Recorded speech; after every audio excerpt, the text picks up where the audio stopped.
Good evening. A $7 million mortgage scam has a Cincinnati real estate agent facing prison time if he's convicted. Tonight, Rodney Riddle is accused of scamming his own friends and church members out of their money.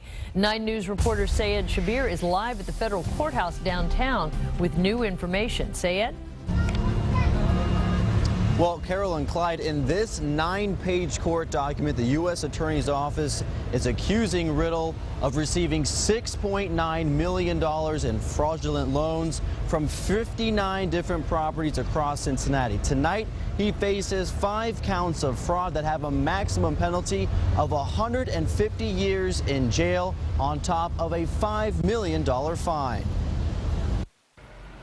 Seasons Real Estate and Trust in Carthage, owned by 44-year-old Rodney Riddle, a Cincinnati real estate agent accused of filing almost $7 million in faulty loans. The indictment alleges that Riddle developed a scheme that he used on his close friends and fellow church members. Riddle attends church at Zion Temple Christian Academy off Reading Road in Avondale. When we stopped by, none of the church members knew of the federal accusations, and many were surprised to hear Riddle was the one being accused. The church's district elder, Reverend Charles Smith, said the church had no response to the federal lawsuit. He said he was going to meet with Riddle before releasing the church's official stance. Meanwhile, Assistant U.S. Attorney Jennifer Berry says mortgage fraud has become more of a problem since the collapse of the housing market, and the effects of schemes like the one Riddle is accused of can have a dramatic impact. Mortgage fraud is obviously a huge issue. It impacts communities by in multiple ways, obviously bringing down the value of properties.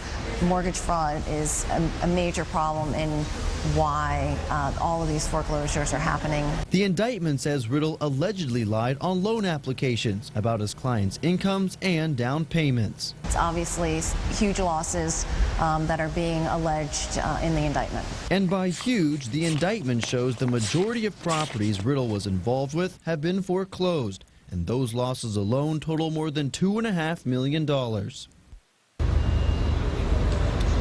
Now, I also spoke with Riddle on the phone this afternoon. At the time, he said he was leaving the courthouse and had not had a chance to speak with his attorney, so he was unable to make a comment for this story. He was arraigned this afternoon and pled not guilty. The next step now is a trial, which they are expecting a date to be set here in the next 70 days. Clyde, Carol?